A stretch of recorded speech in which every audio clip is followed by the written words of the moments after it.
सबसे पहले नमस्कार, आपका शुभ नाम क्या है? मेरा नाम रवि भूषण है और मेरी सबसे बड़ी पहचान ये है कि मैं वसई नाला सोपारा का एक आम मतदाता हूँ। मैं कांग्रेस पार्टी में पदाधिकारी हूँ। आज जो वसई में 28 बिल्डिंगों का मामला चल रहा है, उस पर तुरंत कार्रवाई हो रही है, गरीब लोग बेघर हो रहे हैं, उस पर आप क्या कहना चाहते हैं? उस पर यही कहना चाहूंगा कि जो हमने पहले से ये एक अंदाजा लगाया था कि भाजपा आएगी बुलडोजर राज लाएगी, जो हमने अंदाजा लगाया था, ऐसा शक था हमें कि भाजपा आएगी तो बुलडोजर राज लाएगी, क्योंकि इन्होंने अपना चुनाव प्रचार ही बुलडोजर पे किया था, तो उसी को वही सत्य साबित होता दिख रहा है। और क्या, आज पुलिस की इतनी कड़ी बंदोबस्त है, किसी पार्टी को अंदर जाने, पार्टी के नेता कार्यकर्ता को अंदर नहीं जाए, उस पर क्या कहना चाहेंगे? देखिए इसमें क्या है कि सबसे पहले आपको ये बात कहना चाहूंगा कि ये एक न्यायालय का निर्णय है, तो न्यायालय का निर्णय का हम सबको सम्मान करना चाहिए। मैं खुद लॉ का स्टूडेंट हूँ, मुझे भी सम्मान करना चाहिए। न्यायालय ने जो निर्णय लिया है मुझे सम्मान करना चाहिए, आपको करना चाहिए, हर आदमी को पुलिस के साथ कोऑपरेशन भी करना चाहिए। पॉइंट 1। पॉइंट 2, जब ये न्यायालय का निर्णय था तो यहाँ के जो लोकल नेता हैं, इन बेचारे गरीब आदमियों को, गरीब जनता के साथ क्यों उनके आशा के साथ, उम्मीद के साथ खिलवाड़ किया? मैं नाम लेना चाहूंगा, इसमें किरण भोयर जी थे, रुपेश यादव जी थे, नवीन दुबे जी थे, कैलाश पाटिल काका थे हमारे, जो अभी भाजपा की शरण में जा चुके हैं। भाजपा, शिवसेना, बहुजन विकास आघाड़ी सब मिले जुले हैं, सब मिलजुल के एक ही प्लेटफॉर्म पे आए थे। वो जो होटल देख रहे हैं, उस होटल को भी आप दिखाइए, वहां पे भी प्रोग्राम हुआ था और गरीब लोगों को झूठी आशा दी गई। क्यों झूठी आशा देते हो आप गरीब के साथ? सवाल उठता है किरण भोयर जी से, रुपेश यादव जी से, कैलाश पाटिल काका जी से, इन सब से सवाल उठता है कि भाई क्यों आप गरीबों को झूठी उम्मीद देते हो?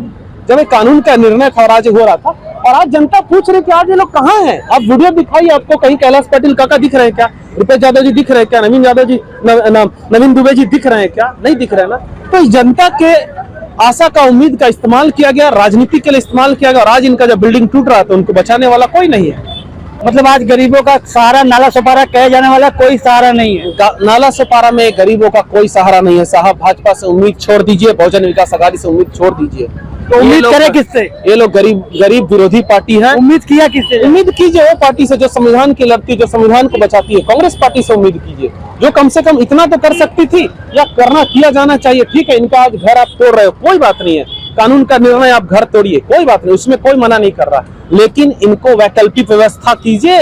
नरेंद्र मोदी जी, आप बोलते 2024 तक सबके पास अपना घर होगा।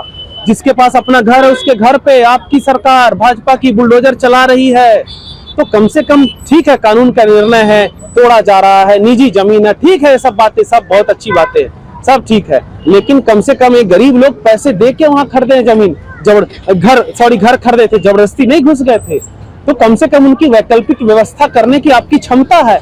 आप अडानी के लिए लाखों करोड़ का ये कर देते हो, माफ कर देते हो मोदी जी। आप गरीब लोगों के लिए छोटा सा महाड़ा जैसी बिल्डिंग का आप प्रोजेक्ट नहीं कर सकते क्या? आप बिल्कुल कर सकते हो, आप करना नहीं चाहते हो। सवाल है यहाँ स्थानीय पे मोदी जी का क्या काम? बिल्कुल काम है, क्योंकि जब हम लोग बात करते हैं कि नरेंद्र मोदी जी ट्रिपल इंजन की सरकार बन चुकी है, आज वसई में मोदी जी बोलते डबल इंजन की सरकार, यहाँ वसई में ट्रिपल इंजन की सरकार है। केंद्र में मोदी जी, राज्य में मोदी जी और वसई में भी मोदी जी, तीनों जगह भाजपा है। तो इनके एक फोन जाने पे, इनके एक काम करने से क्या इनको कोई अल्टरनेटिव व्यवस्था नहीं दी जा सकती थी? बिल्कुल दी जा सकती थी, और दी जानी चाहिए। यहाँ के गरीब आपसे कोई महल और ताजमहल नहीं मांग रहे, 5 स्टार होटल नहीं मांग रहे। यहाँ के गरीब, जो अभी मैं गया, लोगों से बात किया, सिर्फ इतना बोल रहे, साहब मेरा घर टूट रहा, ठीक है, लीगल है, इलीगल है, लेकिन मैंने जब खरीदा था तब तो अपनी मेहनत से खरीदा था, तो मेरे को इसके रहने के लिए अल्टरनेट व्यवस्था की जाए। इससे ज्यादा तो कुछ नहीं मांग रहे, सोने की गरीब नहीं मांग रहे। गरीब बेघर हो रहा है, इससे मुख्य कारण क्या होगा? मुख्य दोषी कौन होगा? मुख्य दोषी इसकी बहुजन विकास आघाड़ी है, क्योंकि उसने 35 साल पे यहाँ सत्ता की है। बहुजन विकास आघाड़ी की सत्ता के दौरान ये कुकर्म हुआ है, और कभी भी बहुजन विकास आघाड़ी के सहारे मत रहिए मेरे दोस्तों।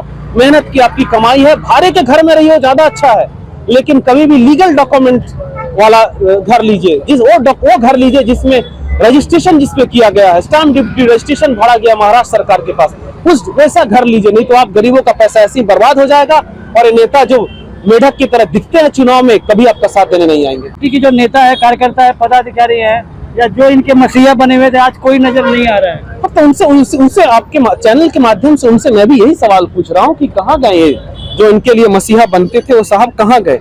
ये सवाल मैं भी पूछ रहा हूँ उनसे। तो उम्मीद करता हूँ शायद मेरा सवाल उन तक जाए और वो फिर जवाब दे, इसमें क्या हो सकता था, कहाँ कमी रह गई, वो और क्या कर सकते थे, बताएं।